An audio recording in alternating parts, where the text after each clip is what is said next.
नदियाँ अपना रास्ता कभी नहीं भूलती और जब वो वापस अपने रास्ते पर आती है तो सब कुछ निगल जाती हैं।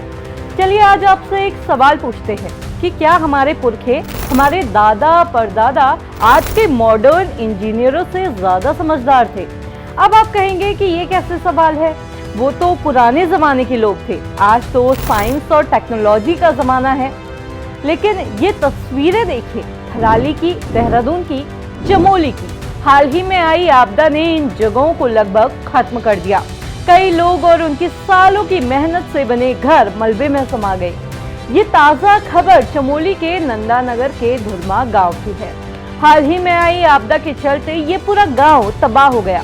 लेकिन इस तबाही के बीच एक हैरान कर देने वाली चीज हो रही है। दरअसल यहाँ के आपदा प्रभावित लोग किसी राहत कैंप में नहीं रह रहे, बल्कि वापस अपने पुराने गांव की तरफ लौट रहे हैं।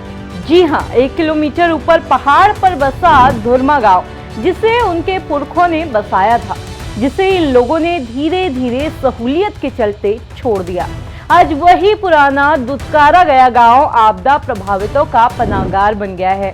धुरमा गांव में सफाई और मरम्मत कराई जा रही है। ये पूरे पहाड़ की कहानी है और शायद उन सभी जगहों की भी है जहां इंसानों ने अपने पुरखों के बनाए अनकहे नियमों को नजरअंदाज कर दिया। देहरादून का सहस्त्रधारा भी इसका जीता जागता सबूत है, जहां लोगों ने नदी के रास्ते के ऊपर ही बसावट कर ली, जिसका नतीजा हम सब ने देखा। आपको याद दिला दे कि धराली में भी कुछ ऐसा ही हुआ था। नदी के मुहाने पर बसा नया धराली गांव पूरी तरह से तबाह हो गया, लेकिन ऊंचाई पर बसा पुराना थराली आज भी जस का तस खड़ा है। हैरानी की बात है ना, हमारे पुरखों ने हमेशा से पहाड़ों को समझा और सुरक्षित जगहों को चुना, तभी पुराने गांव ऊंचाई पर थे। नदियों से दूरी बनाकर रखी गई, लेकिन पिछले 30-40 साल में हमने ये डेमोग्राफी पूरी तरह से बदल दी। थोड़ी सी सहूलियत के लालच में हम उन गांवों से नीचे उतर आए और ठीक नदी के किनारे, उसके मुहाने पर, यहाँ तक कि नदी के ऊपर ही बस गए।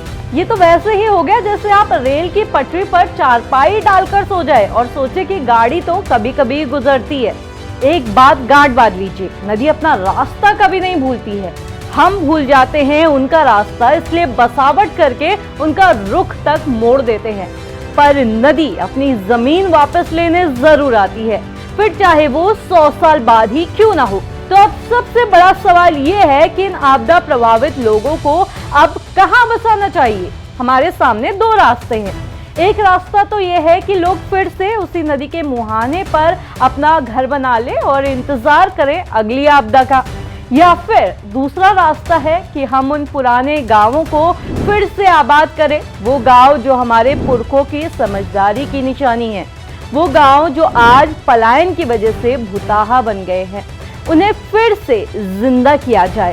फैसला मुश्किल है क्योंकि सहूलियत हमें नीचे खींचती है और सुरक्षा ऊपर बुला रही है। सवाल सिर्फ सरकार की नीतियों का नहीं है, सवाल हमारी सोच का भी है।